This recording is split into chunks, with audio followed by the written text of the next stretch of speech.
Hello, John. Good afternoon. How you doing today?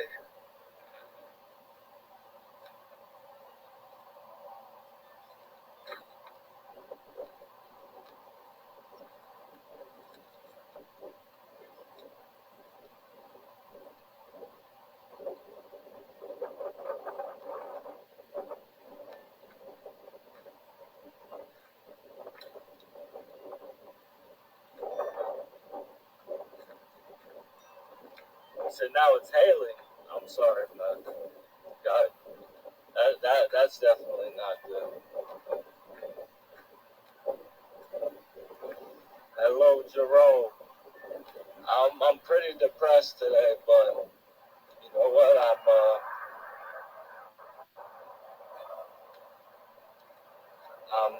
I'm hanging in there.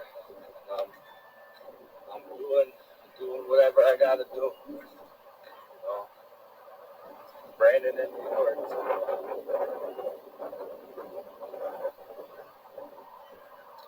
We're under. Are you in Texas? I heard that something like that for the Texas or around there. Yeah, there's some light cloud coverage here, but it's overall it's. Let me see what was. Yeah, I missed it. But yeah, overall it's. Oh, I just started feeling a few drops on my head. Jeez Louise, did I just walk out to the in the rain? No, I'm melting. North Texas, God bless you, man. I hope that you and your family stay safe, and you and all of your friends. You know those tornado watches. And you don't want to watch it. You don't want to. You know.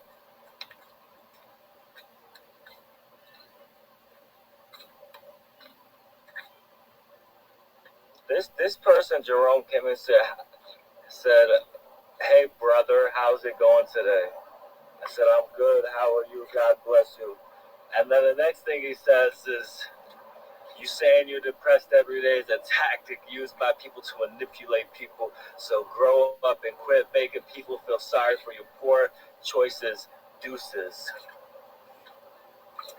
This man actually called me brother and then came in here with all that. Jeez Louise. The disrespect, I'm telling you, the disrespect. No respect these days. Nobody's.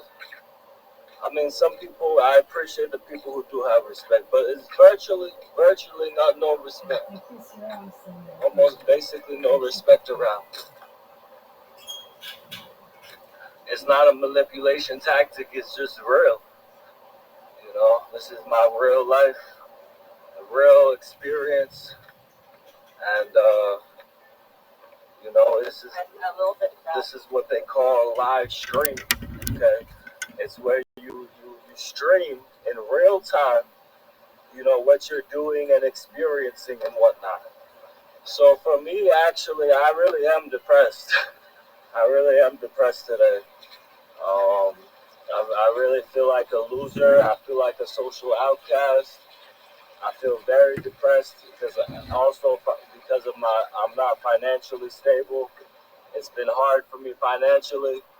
So, um, you know, I think any person could look at my situation and be able to see that those are valid feelings that I would have in my life at the current moment. Um, you know, it's been real hard here on YouTube. That's why I'm trying to my best to start getting these paychecks rolling in because right now with YouTube, it's you know I'm grateful for the people that do give me donations because a lot of days I'll come up here and ask for donations for hours, and I might only get a $3 or $4. It's been rough lately on here, but you know, you know my motivation, my motivation that gives me the discipline to keep coming on here every day is the fact that I really believe that if I just keep on live streaming and getting more subscribers each day, eventually I can have the following I used to have on TikTok on here. I had 44,000 when they took down my account, and I'm coming up on 6,000 subscribers on YouTube. It's a far cry away from the 44,000. Yeah, I'm close to 6,000. One of my biggest goals is 10,000 subscribers on YouTube, and then after I hit 10,000 subscribers, my goal would be to get 45,000 subscribers, because then I'll officially have more than I did on TikTok. And then after that, of course, 100,000, then a million. But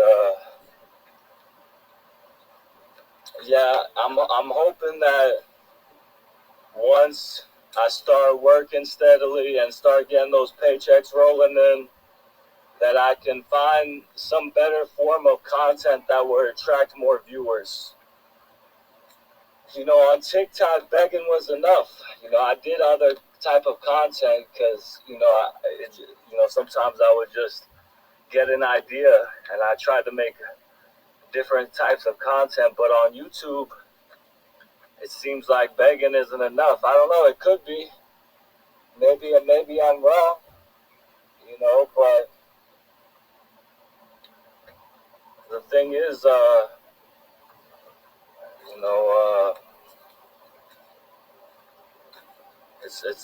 it's been hard on YouTube. Why not try a show, Austin? You have some followers. I bet if you created something on here, you would bring the viewership. Create a stoner show or something that interests you. Like, should it be a live show? Or, I really want to do some video essays.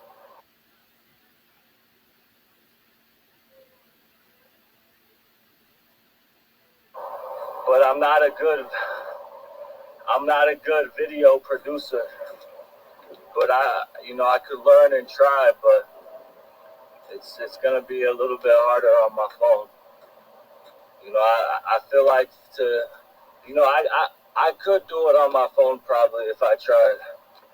But I always felt like I wanted to have a computer before I tried to do more video editing. He said if you build it, they will come. Yeah, a show is a good idea. That's definitely something that I think I'm gonna try to do is make a show.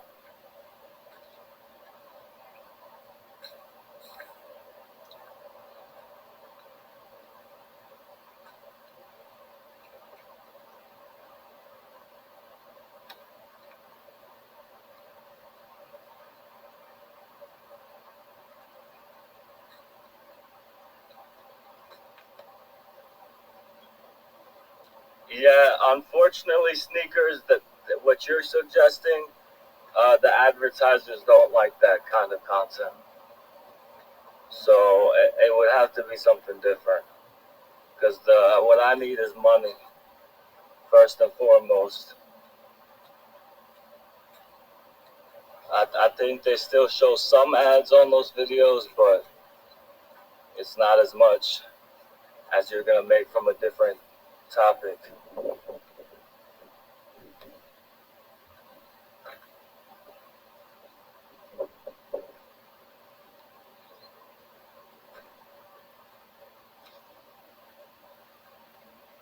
You said something family friendly. Yeah, it has to be family friendly.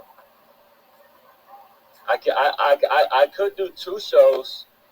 I could do I just would have to do two shows, the main show and then the after hours show,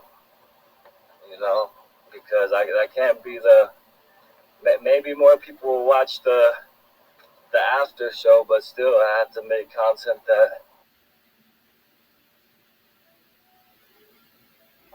is family friendly and suitable for advertisers.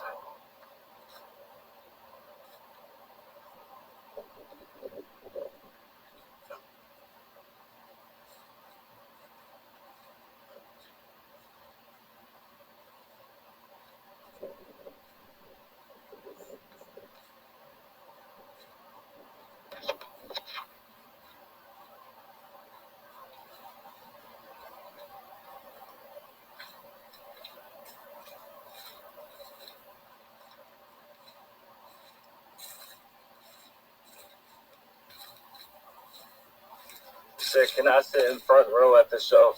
Well, it's gonna be a virtual show, so yes, you can sit right. You can sit as close to the screen as you want.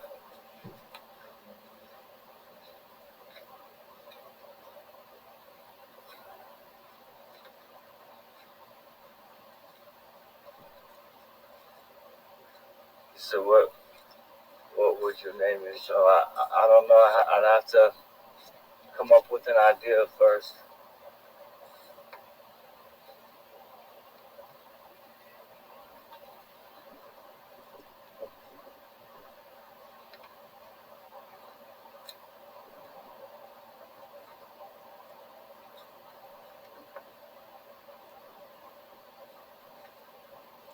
Thank you, Justin. God bless you.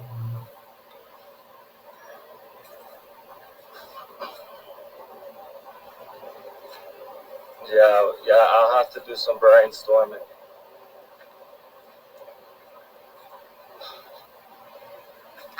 You know, even though I don't have these paychecks rolling in yet, the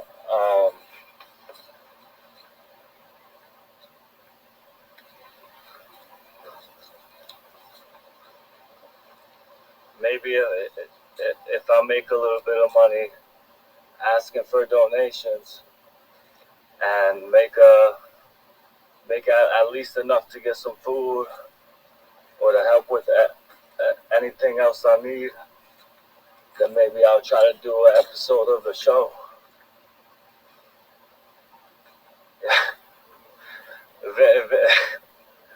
Very funny, lads. Very funny.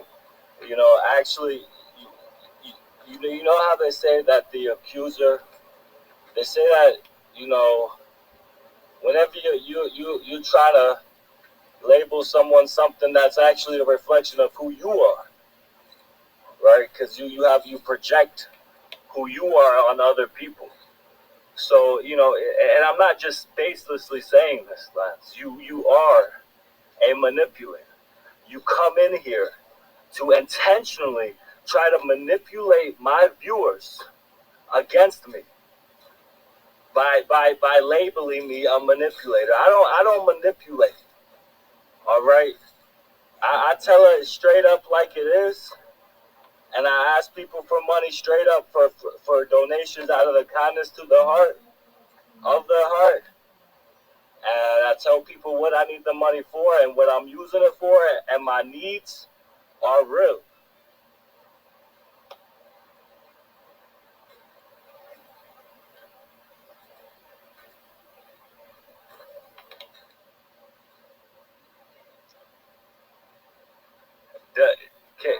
Can you play it on the Series S? Are you sure you can't play it on the Series S? The Series S is only like $250, and it's supposed to be the digital only, more slim version. You know, a little bit downgraded version from the Series X. I'm not sure if I'm not sure if you can. Then you don't gotta buy a Series X. If you can't, if it's a lot of money for you. If you got a bunch of money like that, go ahead and get the Series X. But if you're trying to manage your money and you need all the money you got, buy the Series S. You said I like the black box look. You gonna pay hundreds of more dollars just for a look. But that is the reason I got the PS5 last winter. That is the reason I got the PS5 in November or December of last year. I was like, man, I just, sometimes I would just pet it. pet the PS5, like, wow, what a beauty she is, right? So I get what you're saying. Yeah, I get what you're saying. I am I definitely have a fetishization of technological gaming products, gaming hardware. It's I don't know why. It's a weird relationship. I guess it's the closest thing to intimacy that I've had in a while.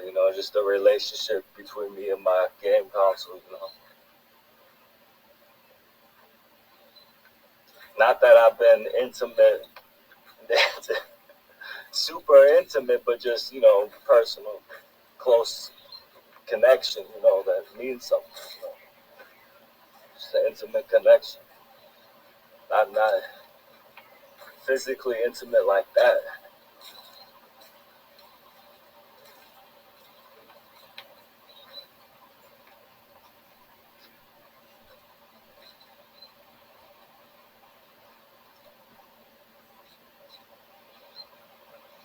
Well, you can try to sell the 1X.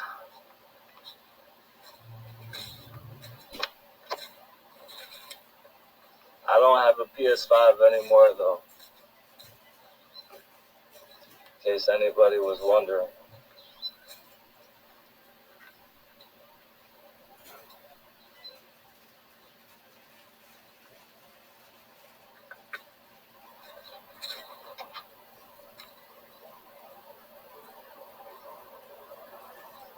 Yeah, you're right, Justin. I'm sorry I didn't see that comment. So now I scroll back. Yeah, it's like no respect. Lance, this guy Lance, no respect. No respect at all. It's just, it's honestly something I would call insane. Crazy. Cuckoo. You know, it's not rational. To be so disrespectful. Well, where's the rationality in that? Where's the rhyme? Where's the reason? Okay, no rhyme or reason in that mentality. Honestly.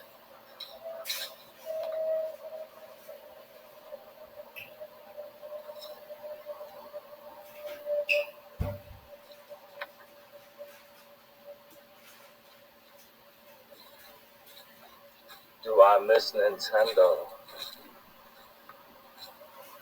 I'm not that old. I grew up with the PlayStation 2.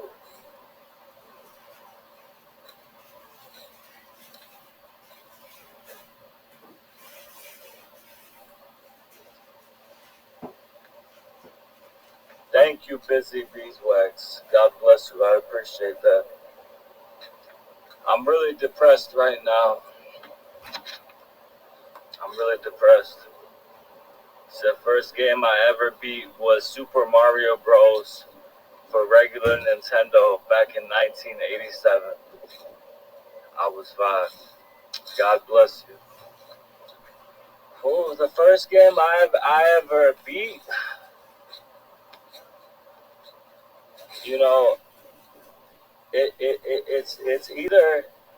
It's either Kingdom Hearts or Assassin's Creed. Cause I played Kingdom Hearts.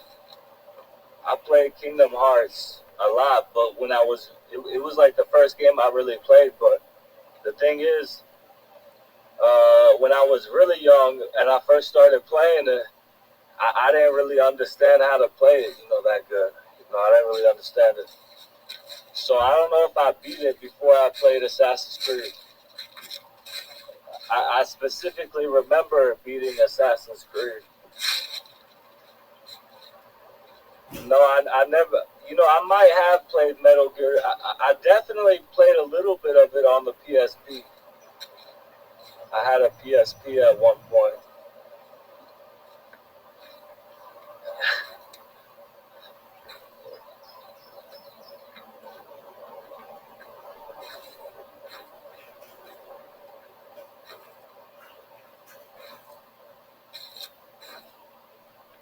You know what? You know what they would say. You know what they would say. The abbreviation for PSP was like, oh, you have a PSP? He's like, yeah, I got a PSP. Oh, a pretty small P, a pretty small P, sensor.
Yeah,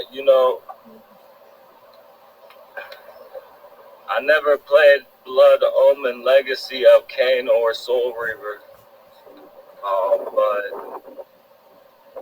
Assassin's Creed 2 specifically, Assassin's Creed 2, like when people talk about the nostalgia they have for certain games, that's how Assassin's Creed 2 is for me, and like I realized it because it doesn't matter how many other Assassin's Creed games I play. Like I've played and beat all the Assassin's Creed games because the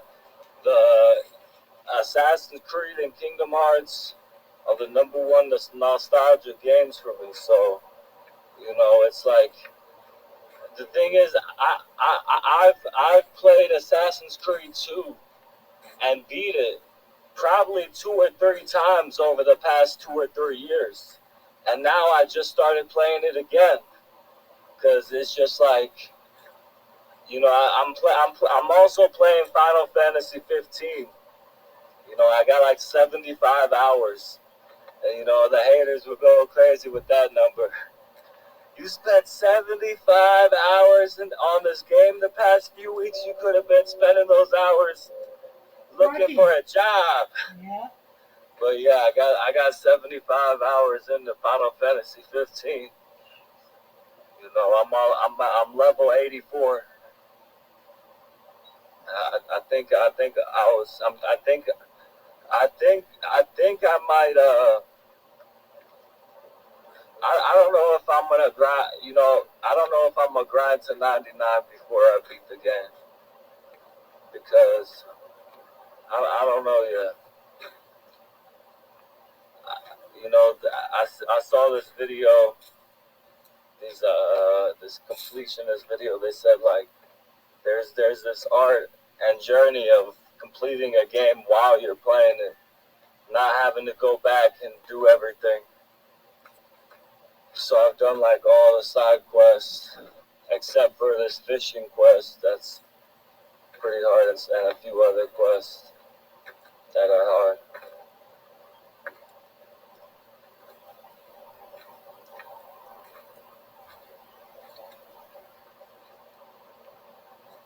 Okay, Busy Beeswax, you're out of here. You said all the games go together to make one epic storyline. Yeah, it's a love-hate relationship I have with the series because whenever I was under the influence of psychoactive substances, and all this other stuff, I went back and played Assassin's Creed as an adult, and I felt like it was so much more wisdom. But now I have a much more materialist perspective. And the thing is, it's like I love and hate the plot because I love how they're all basically revolutionaries from different time periods, helping the masses and everything.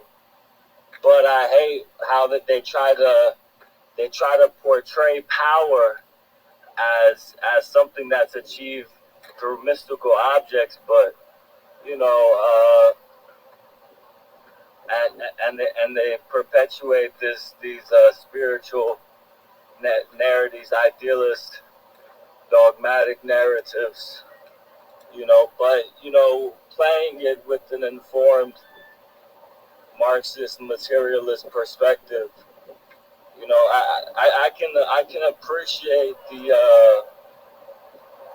I can appreciate the story of it, and not having it affect my beliefs. Because at one point it did.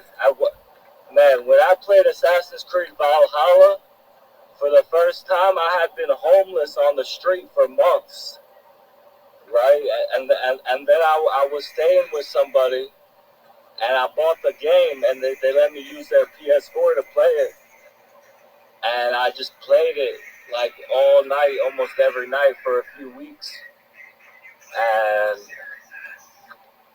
right before I started playing it, I was on the streets. And when you're on the streets for a while, it can be hard to keep your mind together. You start, like me, myself, I started to have, I think it's a product of my bipolar also, a lot of grandiose delusions about myself, and so when I played Assassin's Creed Valhalla for the first time, listen to this now. I'm like, yo, actually, that's me, right? The Loki entity or whatever, that just came to the present through, and he was Basim. I'm like, oh shit, that's me. That's actually me. You know what I'm saying? They're telling a metaphorical story about how I came to this earth as a very special entity. You know what I'm saying? And I got real consumed by this lore because in all these depictions of Loki, right? He's black hair, traditionally, darker, than these Nordic people with blonde hair, pale skin, and all this, right? And some of these Viking, Norse people, Norman people conquered Sicily, where my ancestors were, and other places with more brown people, right? And in their mythology, the trickster god, or the evil god, which is supposed to be actually half brother, because it's from actually another tribe or something, another group of beings or whatever. And so I came to the conclusion Loki was the mythological depiction of other, more darker, black-haired, Southern Europeans and Arab peoples, Mediterranean peoples, so that was my theory. Plus, it was a lot. It was a lot of other stuff going on at the time too. So I'm like, yo, when they talk about Loki, they're talking about the people that these Norse people oppressed that look different than them, and they try to label them as the evil people, right? Because that's the thing. You got these stories that they tell to describe the different relations with people, So yeah, I went real deep. You said aliens, right? Was the basis behind the ending. Well, yeah, Assassin's Creed actually, a lot of the alien, a lot of the plot, especially for the first couple games, and even further still, the overarching sci-fi plot is that it's basically the